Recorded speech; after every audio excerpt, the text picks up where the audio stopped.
എറണാകുളം പെരുമ്പാവൂർ ഓടക്കാലിൽ യുവതിയെ വീടിനുള്ളിൽ തൂങ്ങി മരിച്ച നിലയിൽ കണ്ടെത്തി. നെടുമ്പുറത്തെ വീട്ടിൽ വിഷ്ണുവിന്റെ ഭാര്യ ചാന്ദിനിയാണ് മരിച്ച നിലയിൽ കണ്ടെത്തിയത്. സ്വകാര്യ മൈക്രോ ഫിനാൻസ് സ്ഥാപനത്തിൽ നിന്ന് ഇവർ പണം വായ്പ എടുത്തിരുന്നു. ഫിനാൻസിലെ ജീവനക്കാർ ചിലർ കഴിഞ്ഞ ദിവസം വീട്ടിൽ വന്നതായി ബന്ധുക്കൾ പറയുന്നുണ്ട്. ഡാനി, എന്താണ് സംഭവിച്ചത്? രഞ്ജിത്ത്, ഇന്ന് രാവിലെയാണ് ഇവരെ വീടിനുള്ളിൽ തൂങ്ങി മരിച്ച നിലയിൽ കണ്ടെത്തിയത്.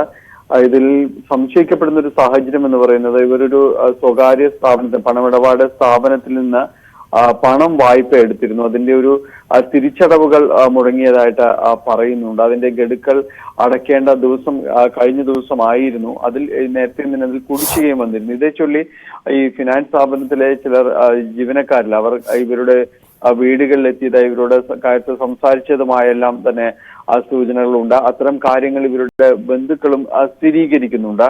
ഇതേ തുടർന്നുള്ള ഒരു മനോവിഷമമാവാം ഈ ഒരു ആത്മഹത്യയിലേക്ക് നയിച്ചത്.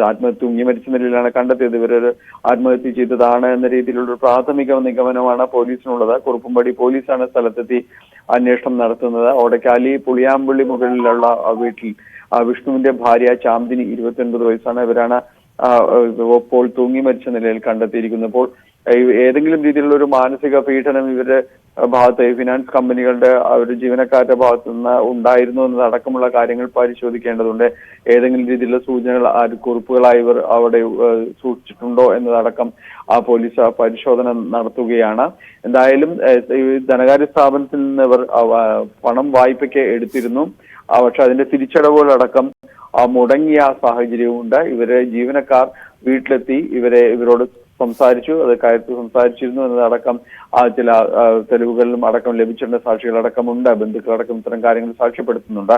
ഇതിലുള്ള മനോവിഷമം മൂലമാണോ ഇവർ ആത്മഹത്യ ഈ തൂങ്ങി മരണത്തിലേക്ക് നയിച്ചത് എന്നതടക്കമുള്ള കാര്യങ്ങൾ ഏതായാലും വിശദമായിട്ട് പരിശോധിച്ചു വരികയാണ്. കുറുപ്പുംപടി പോലീസാണ് ഇതിൽ അന്വേഷണം നടത്തുന്നത്. വിവരങ്ങൾ പങ്കുവച്ചു.